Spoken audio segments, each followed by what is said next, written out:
Thanks for locking in with 77 Flavors of Chicago. We're your host, Dario. And I'm Sarah, and I hope you're ready to learn with us. Yeah, boy, we talking about Chicago's 51st mayor, Harold Washington, and arguably our best mayor.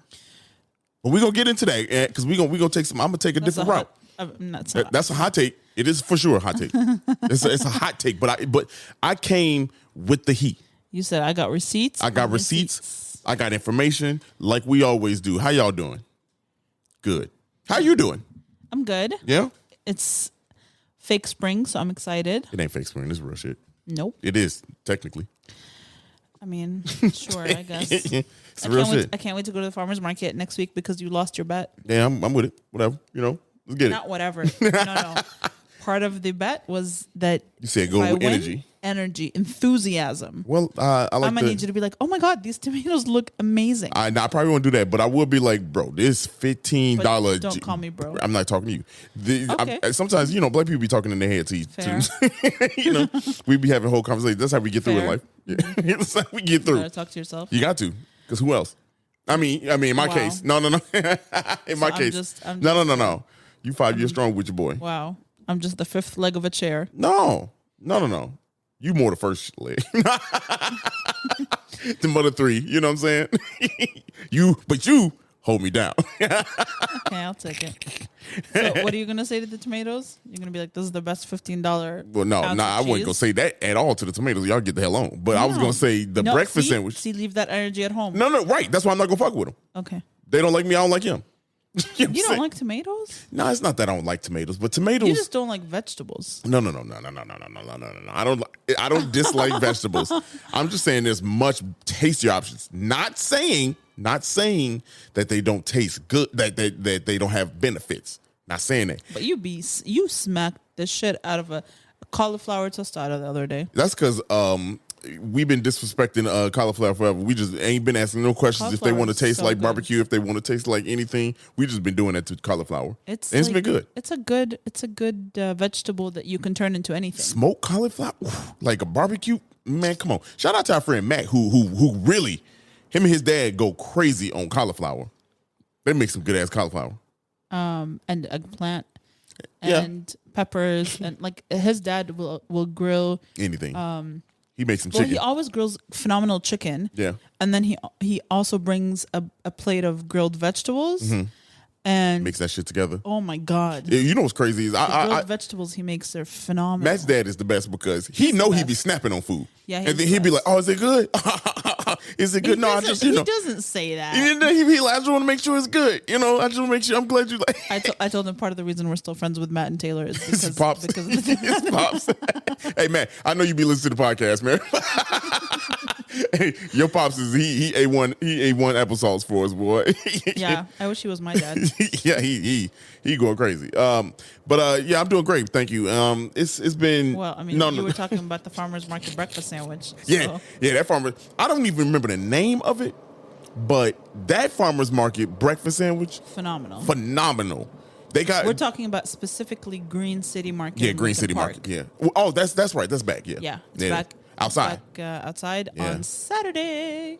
Oh, this the first one? Yes. Oh. It's been indoors for the winter. Shout out to Sarah Stagner and the crew out there. Yeah. Y'all out here doing your thing, Yeah. She's just on the board now, but I'm really excited. This is in no way sponsored by Green City Market. No. I'm just a diehard fan of farmers markets in general. No, we just be talking that shit on here. And vegetables and I'm like hyped up. Thanks again. I'm doing good. I was just in the middle of a sentence. Not everything is about you. No. I'm hyped up because we just saw Teatro Zizzani, that show. Look, first of all, it's meant to be like a circus. It's It's Cirque du Soleil in Chicago-ish style. It's not Cirque du Soleil, but it's funny. It's hilarious. Yeah, entertaining. It's a perfect blend of what Chicago's entertainment scene when you put together like, circus, drag, comedy, music, food. It's like a perfect blend of Chicago all at once. Yeah. And I mean, I had the best time. Yeah, it was so fun. I think anybody that is, if you are a tourist, I hope you find us somehow and or them, and we preaching a good word, saying, hey, y'all need to see this. They did invite us. They invited us out, but I mean, they're not paying us for our opinion. They just said, come try it out. It was so. I mean, yeah, that shit was dope. Yeah, that shit was crazy. Well, No, go ahead. Fuck No, the rest of my sentence. No, go ahead, finish. I'm saying that shit was dope. Yeah, it was dope. Yeah, it was dope. That's all you want to say? I mean, I forgot what I was gonna say. I know that was so fun. Yeah, it was good. But I didn't know that they changed the cast every 6 months. Yeah, I think that keeps it fresh. I'm like emotionally attached to the cast currently, so I don't know how I'm gonna feel. Yeah, I don't know if I'm emotional. I mean, so I will say this: they got my ass. Good. They got my ass. I'm back in the gym. As if you listen to this on Monday, if it's past 8 o'clock, I've already been to the gym because ain't no way. Old girl had abs that was like on top of abs. She was a goddamn Avenger. I've never seen abs like 8 that. abs so defined in my life. In my entire life, I've never seen abs that defined. She looked like the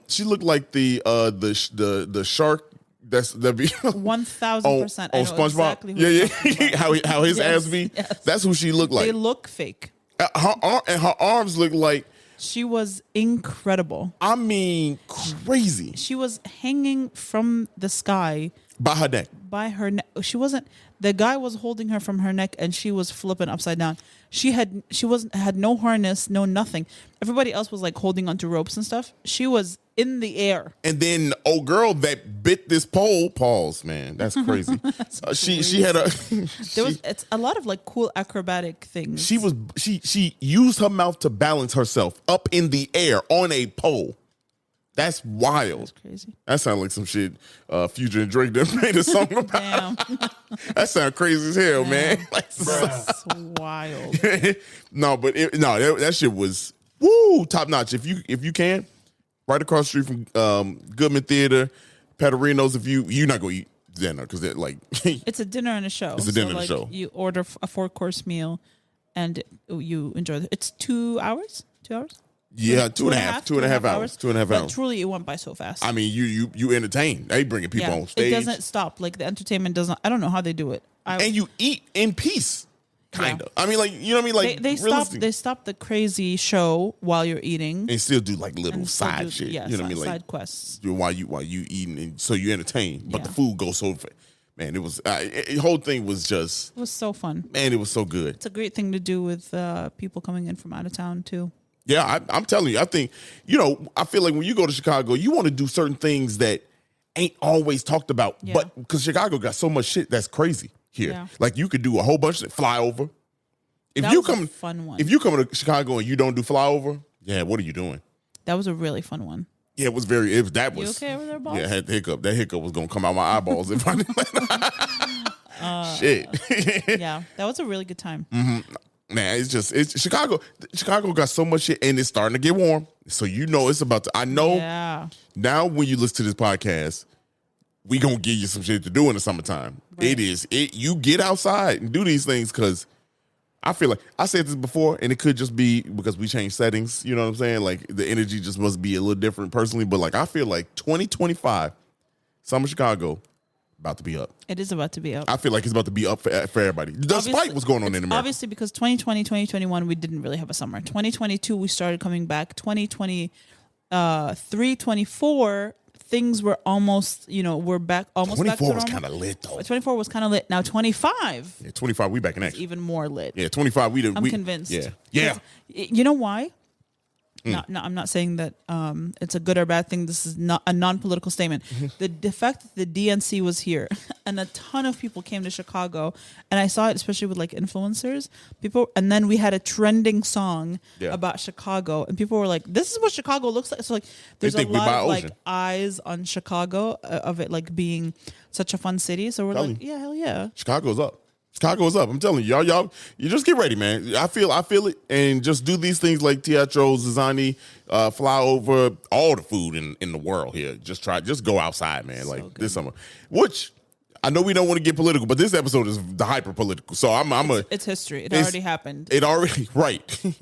However, there's some very, very strong parallels to today's time, and that's kind of why I went the direction with this. So I'm gonna disclaim this. if you don't want to hear too much about certain politics, we're not getting way in the thick of it. I'm not going to do that. You know what I'm saying? But like, you know, if they just get you on edge, this might not be the episode for you. But if you want to hear history and hear how, you know, things could have been, then this is the episode for you because woo, wait for the end. I got one for you. I got one for you. I'm excited. Let's get it. Let's get it. We're talking about the legacy. That's what I titled this. The legacy of Harold Washington, Chicago's 51st mayor. Okay. So to set up this episode, give you some quick facts about him real quick, go over some things that happened, and then bring it home. So real quick, man, if you don't know anything about Harold Washington, he was Chicago born April 15th. So coming up, he was born April 15th, my sister's birthday. So shout out to her for that. And he became Chicago's 51st mayor 14 days after his birthday, April 29th, 1983. He had 2 terms. He passed away during his second term, and he defeated Jane Mayer to become Jane what? Jane Mayer. Jane Adams. Yeah. Jane Byrne. Yeah, Jane okay. Byrne. I was like, hold wow. on. Jane Byrne. Jane Mayer. Yeah. I'm like, Yeah. that's not her. Yeah. That's wild as hell. Your boy. is wild as It's too hell. many Janes up in this bitch. So he defeated Jane Byrne. And that was, if you don't remember, go back to the Jane Byrne episode we did, and we'll tell you how she lost because that's a whole different story. Yeah. But some more things about Harold Washington you might not know. He was a member of the U.S. House of Representatives. He was the member of, before that, he was member of Illinois Senate. Before that, he was Illinois House of Reps. Before that, he was in the U.S. Army from 1942 to 1945, World War II. And Wait, he's that old? he was in World War II. Damn. You know, I guess my grandfather was also in his late teens, early 20s. And yeah, ain't that crazy? Ain't that crazy? That's wild. You know what I mean? Like, so that's more. I got more. Hold on. He was an athlete. Okay. Yeah, he was a hurdler. He actually won. A hurdler. A hurdler. You know what I mean? Like he won. Is that part of track and field? Yes. Okay. Yeah. So he was pretty good at it. And then I'm paraphrasing because I got some meat and potatoes that I'm getting to here, y'all. As the train goes by here, he went to school, grew up in Bronzeville, went to DuSable and all those kind of things. He actually went to Roosevelt College. He went to. Oh, he did? He did. He went to Roosevelt College. Wow. He did a bunch of, the typical Chicago lifestyle. He was a Chicagoan through and through. Okay. But here's something that I don't know if I ever knew, but he had a tax return issue. Okay. He to the point where he paid his taxes. He didn't file taxes. So they hit him with 40 days in jail, Damn. a $1,000 fine, and 3 years probation. Damn. Yeah, that's How wild. much taxes did he not I think file for? I didn't write it down because it kind of it paints out. People use that against him as a picture to black guy's a bad guy. You know what I mean? Like, however, I think he paid. He had back tax for 14 years or something like that. 14 years that he didn't file. He paid. I think so. He was arguing like, "Hey, look, man, I've been paying him, but he didn't. Yeah. It's crazy." So that's a little bit of a. Fuck taxes. You know what I'm saying? Boy, hold on. I'm just playing. Where they scooping them off? Right. Hold on. Ah, Yeah. Hold on. I'm just kidding. That's what he probably said. not Yeah, me. right. And he's dead, so it doesn't Yeah, even matter. Right, don't even matter. You can't come from. I like paying my taxes. Love it. It's the best thing in the world. It's so good. We got so many amenities from it. so many It's life's so- treasures. Yeah, it's so good. It's so good. Let's get to the meat and potatoes. 1893 mayoral run. 1893. 1983. What is going? Oops, that's the wrong button. That's where you need to be right Yeah, now. that's where I need to be. Yeah, I do need. So let's talk about that run for him to become mayor first. Now, I told you he defeated Jane Byrne. How he did it? Man, this is crazy. And we talked about this too. So this is maybe old news for some of y'all. He got 100,000 new voters registered, led by the help of the Young Lords and Jose Chacha Jimenez from Puerto Rico, who passed away last year. So, but now here's the thing with that. Go back to our Lincoln Park episode, because the reason he did that, he got their support, is because they moved him, moved the Puerto Ricans from Lincoln Park, kind of forced them out to Humble Park. Right. And so a proponent of it, Harold Washington, went to war for him. And now here's the significance of that. Obviously, they gave him 100,000 votes. And I'll get to a little bit, I'll get to it next, actually. He beat, in that that election, he beat Jane Byrne and a young Richard M. Daley, the second Daley. So the number went like this: 37% Washington, 33% Byrne, and that's kind of close. And 30% to Richard Daley. Damn. The significance of that 100,000 and the Puerto Rican vote was Mayor Daley basically had the Southwest side on lock. And if you are familiar with the Southwest side, Polish, Irish, Hispanic. Right. Okay. Mayor Daley had that on lock for a long time. Right. So he thought he was going to win that. But the 100,000 votes from the West side and the Young Lords, that shifted. that was the difference maker. So he became Chicago's 51st mayor.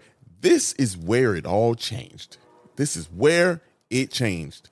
I read somewhere that, after he gave his speech, his victory speech, it was almost as if immediately things flipped, because it was happy, it was joyous. Reminds me of a time when President Obama became president. Yeah. And it was a very nice night. I remember my mom calling me. I cried a little bit. She cried a little bit. Everybody was hugging, joining everybody. Yeah. And then, do you know, immediately I remember the exact moment where I was when Obama became president. Mind you, I was living in Jordan. I was in high school. Didn't really understand very much the ramifications or like why that was an important moment.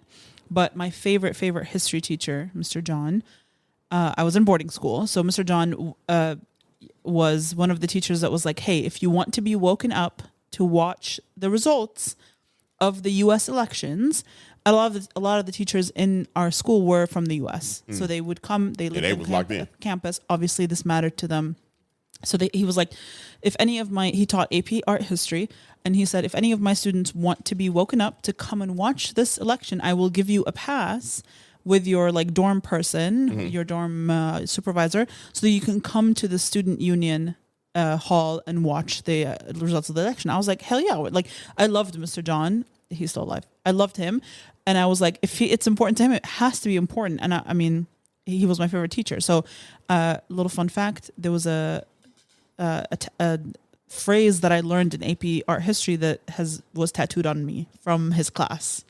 Anyway, so I signed up and I wanted to go, and I can't remember if any of my other friends went with me, but I remember sitting there by myself in the dining hall with a few other students. A lot of US students were there.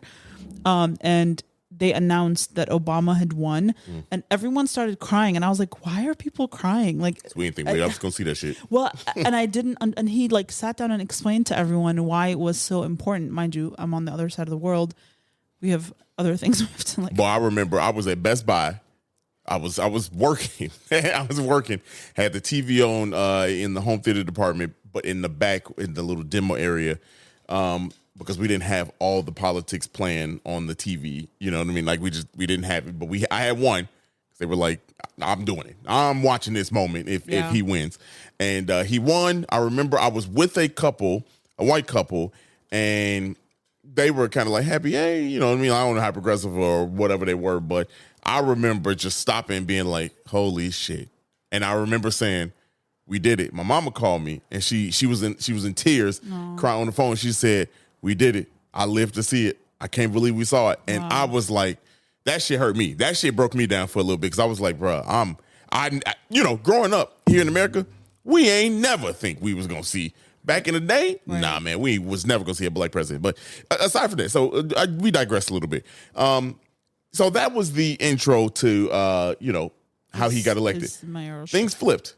Now, something in history that I don't know if I just slipped by or, you weren't paying attention that day in class. Wasn't paying attention to history. I knew a lot of things about Harold Washington. How I knew it was rough for him. I did know that. I didn't pay attention to it. I didn't dive into it. There was something called the Council Wars. Okay. Now, the Council Wars, for anybody that's an old head that lived in that time, 83 to 87, you are very familiar with this. You are very familiar. Basically, it was white versus black. Chicago's first black mayor just got elected. So unfortunately, they made it hard for him. Now, who are they? Other council members? Who are they? Yeah. They called them, or it's labeled as the Vrdolyak 29. Okay. And this is like hearing this now is absolutely crazy. So who are the Vrdolyak 29? Vrdolyak first is Ed Vrdolyak, who was an alderman and the council, chair council committee of the Democratic Party. Okay. You hear me? Democratic Party. I hear you. As well as Ed Burke, who all kind of legal troubles. Yeah. Had the FBI raided him recently. Yeah. He's just a hot mess. Well, those two led 29 other ward leaders against him, Harold Washington, so that he blocked everything he did. Now, here's the thing. They were Democratic. Everybody was Democratic. We know that shit don't matter. It don't matter. And then, we talk about, that's why I said, y'all prepare yourself because you might be like, no, they're trying to push something. No, it is what it is. It's very well documented. Yeah. It was, we just don't sugarcoat shit. It was white versus black. Was it also 50 wards at the time? It was 50 wards at the time. So and 29 is majority. So that's what I'm getting with. So here's the thing. They needed 30 to get their way. So while these council wars are going on, the 29 were people that basically Ed Vrdolyak and Ed Burke had under control, and was like, "Hey, look, don't do this, don't do this." He scared people into doing it, into like being on his side, yada yada yada. You know how that goes. Now here's the wild thing, right? Because he needed a 30th person, right? And Harold Washington was the one that vetoed, was the one that vetoing it every single time. It was like they never could fully push their agendas, or but it was clear they could never get their way, and neither could Harold Washington could never get his initiatives and his policies off the ground. Okay, damn. Now we know there was 50 wards, right? And still is 50 wards here in Chicago. They had 29. So what happened? The other 21. Okay. Right. What's up with the other 21? Well, the other 21 were kind of like, we own team Harold Washington, right? We want him to do his thing and help us out. Yeah. You know what I mean? And move this city to be, what we think it can be. This goes on for a long time, right? This goes on for his whole first term. And I got listed down here some things that he did accomplish and some things that he wanted to get accomplished. Okay. But I'm not going to get into it just yet because how this lasted for 3 years, 83 to 80. So 3.5 years to 87 to his next round of before his next election. Right. So what happened is the federal courts had to get involved. Damn. Yeah, because every time, and then what they started doing, hold on, I jumped ahead. What they started doing, and goes back to what I said at the very beginning about his taxes, they started trying to use things saying like, hey, he don't pay his taxes, blah, blah, blah. Look at that. We're going to try to bash this man. They also wanted to use the fact that he and his wife got married young, 19 and 17. He was 19, she was 17. They got married young. he was a bit of a playboy during his time in war and going through the Senate and things like that. He liked women, Yeah. right? So he cheated on her quite often, and they did get a divorce eventually. They tried to say that he also raped somebody. Damn. Anything that a white male could push against a black male, literally, is what they did during those times. That's how bad these situations were, these meetings and things like that. People were walking out of meetings. People were getting kicked out. It was that dog eat dog world. Okay. Now, the feds had to jump in to settle Chicago's beef. Chicago was so bad, and by no means am I trying to disrespect anything, any country right now. But back in '83, the reason why it was called Council Wars is because Star Wars had been out, and Star Wars was basically that. So they named it after that. Wow. Also, they called Chicago, had the nickname Beirut on the Lake. That's ridiculous. And this is 1983. This is how crazy that is. This is how bad it had gotten. So once the feds But started, also Beirut was gorgeous. yes, right. So. You know what I'm saying? So we'll take it. Well, yeah, right. Here's where it got really sticky. So once the feds jumped in and said, "Hey, look, y'all got to have special elections. Y'all got to do something. You got to Figure this out. Yeah, y'all got to figure this shit out."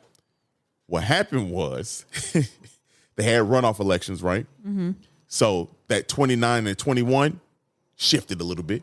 Okay. 29, 23, so now it's like, okay, moving. Harold Washington is still doing his thing, trying to push Chicago forward, trying to be like, hey, look, this is what we should do. Yeah. We're going to fight through all this stuff. We see what they're doing. This is just racism. It's just yada, yada, yada. This is what we're going to do. And here's the big issue. So remember the Hispanics that the Puerto Ricans and Hispanics that we talked about, that he got the 100,000. The reason why the wards were under control like that is because Everett Doliak and them basically kept on having other members win and lead the different wards because Jane Byrne had redistrict the wards Right. that omitted blacks and Hispanics. Duh. Yeah. And so Harold That's Washington, why it's so important for people to participate in the census. exactly. Because when you restructure wards, Mm-hmm. you restructure resources, you restructure ward members, Yep. Aldermen, Yep. whatever other people. And it's just so critical for Mm-hmm. people to, if it's a majority black population living in this ward or in this area, It's great. And so basically what he wanted was to Wild. give blacks and Hispanics representation. Right, yeah. Proper representation. So he wanted to undo the redistricting that she did to give the representation that we have now. Still got a long way to go, right? We still got a long way to go with the proper representation, but he was fighting for that. So I should have said that. Is once every 10 years or something. Yeah, I don't know. I should have said at the beginning, but that's the precipice of this situation, right? Yeah. So now back to what I'm saying about it's starting to change. People are starting to leave Everett Doliak and Ed Burke's side now because they like, hey, we going with him now because federal courts had got involved. They had to do special elections. You're also not going to get reelected if you don't do what you need to do for your ward. Yeah. So they were fearing, and so they were like, boom, we just going to jump ship. So eventually this goes on for 3 years. And then the judge says, hey, one other final one. And at this final one, this is like a great sports story. It eventually, this election had to go to runoff. And it went 25 to 25. Oh my God. That's why 50 is a ridiculous number to have. Not when you got a tiebreaker. Oh, who's the tiebreaker? Harold Washington was the tiebreaker. so Harold Washington was able, right before his second term, get everything he wanted. And you know who the difference maker was? And this is very good. Luis Gutierrez. Oh. Luis Gutierrez, huge name here in Chicago. This is more at his start of his run. He went on a historic run in Chicago. They oftentimes call him the dean of of things here in Chicago. So absolutely fantastic. Luis Gutierrez gave way to Chuy Garcia. Wow. This is in the thick of people starting to come up. So imagine if you talk to these folks here, which would be fun, but like definitely don't try to make this podcast political. It would be cool to talk to them about these times. To see the psyche, what was going on there. That would be history, though. It would be history. Yeah, we're not talking about right. what's happening right Yeah. now. Definitely don't hit no. Please vote for me. No, don't do off year. So that's what happened. Now here's the flex. What happened after that? Obviously, he passed away. Right. He passed away during his second term, which November 25th, 1987. He passed away in office. That was even a debate. They tried to say he had cocaine in the system. Damn. They tried to say that he was man alone. Yeah, whatever. Basically, the autopsy came back. He had a heart attack. You know what I mean? Like, so people were trying to say that he was poisoned. It was a heart attack. He had battles with high blood pressure, enlarged heart, cholesterol. He had that. You know what I mean? Like, so that's what happened. You're not gonna shit on our boy's name. So that's what happened. And then after that, Everett Doliak went on to try to run, but he removed himself from the Democratic Party, of course, tried to run a little bit with as Republican. We knew this, but didn't do it. He ran under an independent, and of course, he still lost. Yeah, he still lost. David Orr took up the. He was the interim, and he was also a huge proponent of a fan of Harold Washington. So. That was that story.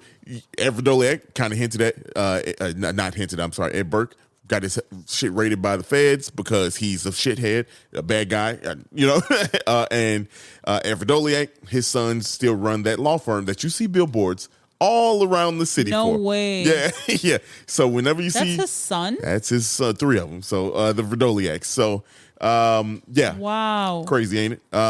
And I think he still has a part in it too himself. So he's still alive. Yeah. So crazy, ain't that crazy? That's wild. Now, what were the things they were so afraid of that he wanted to do? Let me get to it.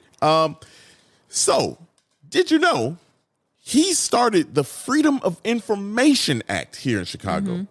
He started that. Wow. He started the Freedom of Information Act. Of course, they wouldn't want that. He passed the resident tenant ordinance so that residents don't get taken over. The tenants don't be getting ran over by their landlord. He started that.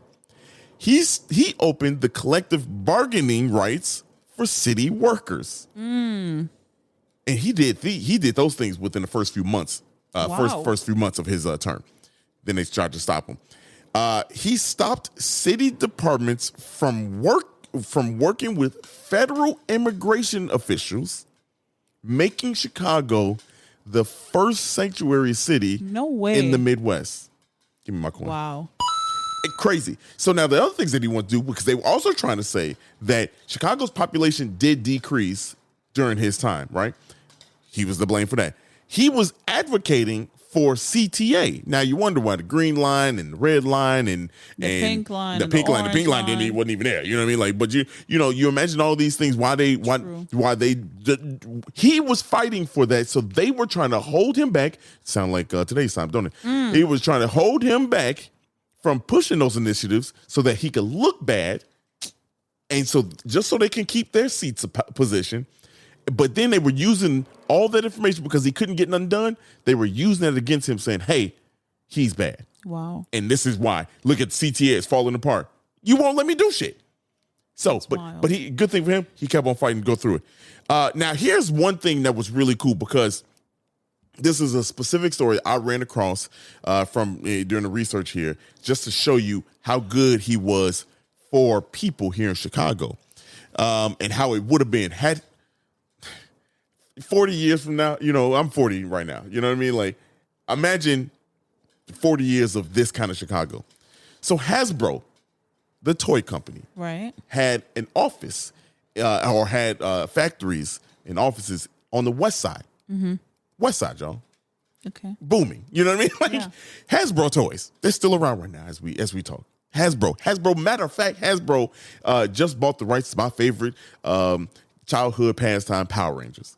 So Oh. Hasbro is still doing their thing. They actually gonna rehash the Power Rangers, reboot it on Disney. So Hasbro, they're doing their thing. But back in this day, Hasbro just received $1 million, in grants and whatever, and yada yada yada,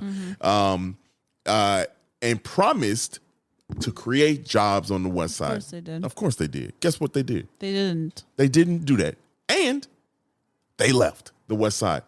But guess what? Harold Washington stepped in and was like, "Nah, delay that close. Run the money. Yeah, delay the close, so don't close down. Also, we need you to help with reopening some spots and rehiring people on the west side." Of course, they hated that. You know what I mean? Like, of course, Hasbro hated that, and the people that were going against him hated that kind of stuff. But that's the person that he was. He really wanted Chicago to boom. And he was doing things to have Chicago boom. And I read along with this same article, the guy said, imagine what Chicago would have been had we had somebody as progressive as him and actually doing something. And in the 80s? In the 80s. Now here is one that's crazy, y'all. This is something that Harold Washington stopped. He stopped this. 1983, 82, during Jane Burns' time in office, the Bureau of International Expositions came to her and said, hey, how about y'all bid on the 1992 World's Fair? Damn. That would have been Chicago's third World's Fair, right? Matter of fact, 82, 83, 84, 85. That was it. Chicago basically had it. It was us and Paris. Between us and Paris. And the BIE, Bureau of International Exposition, they wanted basically Chicago to have a third World's Fair. Why? Because all that shit was successful. Another fun fact: Chicago is the only United States city to have it twice. Really? Yeah, and one of the top cities in the world to ever do this. So, coin for Chicago. So yeah, Chicago had a bid going on, right? Wow. Had a bid for the World's Fair. 3 years later, so now 82 to 83, that's 85. Bid revoked. Why? Why? Politics got in the way. Damn. We're in Harold Washington's term now. Politics, this, that, and the other, yada, yada, yada. Jane Byrne was like, hey, this is going to get Chicago out of the hole. She thought that. Well, money is always an issue thing in Chicago. You know what I mean? It probably would not have gotten us out of the hole. Harold Washington said it would not get us out of the hole. As a matter of fact, it probably put us in a deeper hole. He was a big opponent of it. He was like the last straw. Yeah. And basically the person keeping us from having a third World's Fair here in Chicago, which I found very, very interesting that he stopped it. And I didn't even realize that Chicago would have had number 3 on the books. Do you know why? It's because whenever these big things like the Olympics, a World's Fair, whatever, come to cities, the people that suffer the most are minorities. And people that live in communities that are below the poverty line, because they bulldoze through neighborhoods to make room for things. I mean, I think like Brazil was one of the worst examples that happened recently when they had the Olympics, because you take all of this city funding and you put it towards this one thing, and instead this only makes sense in places like Qatar, and places like the Gulf of Arabia, where they have a shit ton of money, a shit ton of land space that is uninhabited, uninhabited, and where you can do this without kind of trampling over people. But they probably still do, because that part of the world has different. has a lot of problems, Yeah. but you know what I mean? Like 100, you on the right track. Yeah, like the people that are going to suffer are going to be brown and black people. And that's precisely. Yeah. So keep in mind, this is 85. Yeah. He in the middle of the council wars. So he's definitely like, no. I'm not going to give y'all this power. So basically, the outline in the plan, there was a whole team. I mean, like basically, it was happening in 92. You know, Chicago was going to have a World's Fair. It was happening. But damn, that means you would have gone to a World's Fair. I would have been living during the World's Fair. That's fucking, it's nuts. That's nuts. But to your exact point is the reason why he was like, no, that's not going to work because y'all just going to do this. Matter of fact, don't bring the Olympics here either. Yeah. And the plan as it outlines, I just real quick skimmed over it.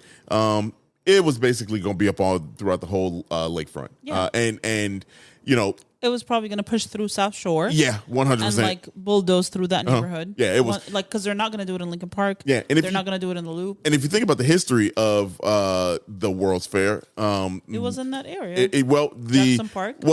Yeah, but that wasn't blacks at that time. Right, you know what I mean? right. Like but back when we had our first two World's Fair, we was excluded. We couldn't go to neither one of them. I mean, well, the first one we couldn't. The second one, I mean, yeah, we could have went there. Barely. Yeah, barely. You know what I mean? Like it was still those times. Now, when you know what it is, yeah, they definitely is about to try to push us out of the city. 1,000%. So that was that. Now, to kind of like end it up in this, tell you his legacy is still here today. You can go to the Harold Washington Library, which was built in commemoration of him. You can go to the there's a park that he was named after him. You can go to the Cultural Center, Harold Washington Cultural Center. That is 100% dedicated to him. You can go to the Harold Washington College downtown. You know, I think the DuSable Museum has a thing for Harold Washington. 100% they do, and as that's and there's a kind of like a figure of him sitting there speaking, talking. Yeah, that is a perfect segue. Speaking of DuSable, so back in 1987, there was a proposal by Harold Washington. The proposal was to create and honor and dedicate DuSable Park. Now, if you are listening and be like, okay, why is that such a high moment, Dario?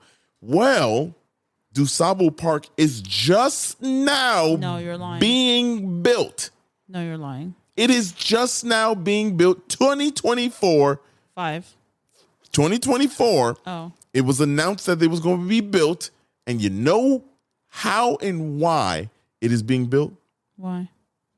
Because 400 North Lakeshore Drive is now going to house residential people, and they need a park. So now all of a sudden, in conjunction with that, I'm not going to get into it. Y'all could deduce everything and anything you want to. You know what these rich white people need? Yes. A DuSable Park. Yeah, you know what I mean? Like, now's a good time to give a park. 40 acres, that stuff will be done right around 2026, I think it is. Can't wait to go there. Yeah, so his legacy still lives on today. There's something he started now, and one thing you don't hear is that he actually put that into motion. 40 years later, here we are. But here we are. Harold Washington, we got you, big dog. Your plan is coming true, and we're going to give you the credit of your vision finally coming to life. Wow. And that's all I got to say on that. That was a really good one. Wasn't it? There's a lot of information there. It was. I told you. That's why I said I was like. And I feel like this is a surface, of what he did. I look, when I tell you I had to like really make a story succinct, you know what I'm saying? Like, I had to really shorten some of this stuff up. That's why I wanted to give a little brief outlook of who he was at the beginning. Yeah. You know what I'm saying? And then go into this detail. And I even, shortened up, the council wars, because we can go into all the really, really fine detail, like literally how the council was arguing and fighting and the different things like that. I paraphrased the hell out of it all. So, I mean, just so we can not have this is the first time we had like a 45-minute episode in a long time. I know. Just off of us talking history. Yeah. So there you have it, y'all. Yeah. Hope you learned something. Hope you learned a thing or two. If you enjoyed this episode, please send it to someone you love. We hope you loved it. Yeah. It was a blast to learn all about these things. Make sure you visit one of the things that are commemorating his memory. Go out there and do a little bit more of your research. There's a ton of books, a ton of documentaries about him. So much for you to learn. Don't forget to check out the Jane Byrne episode that came out a few months ago to learn a little bit more about that. Lincoln Park episode. Learn about the Young Lords. And if you did not enjoy that episode, that's all right. Check back Thursday for a rerun, on Monday for a brand new episode. Peace.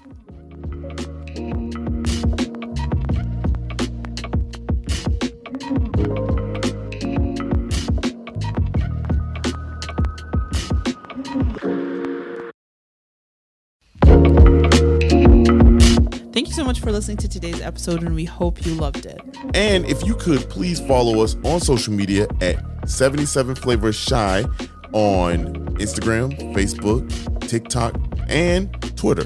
If you have any ideas or deep dives that you'd love us to do, please contact us at media@77flavorsshy. That's the number 77 flavors and shy for Chicago.com. If you like visuals, please subscribe and follow and watch us on our YouTube channel at the same thing, 77 Flavors Shy, or search 77 Flavors of Chicago. If you would like to support us monetarily, go ahead and click that Buzzsprout link in the description of this episode. And as always, we gonna see you next week. Peace.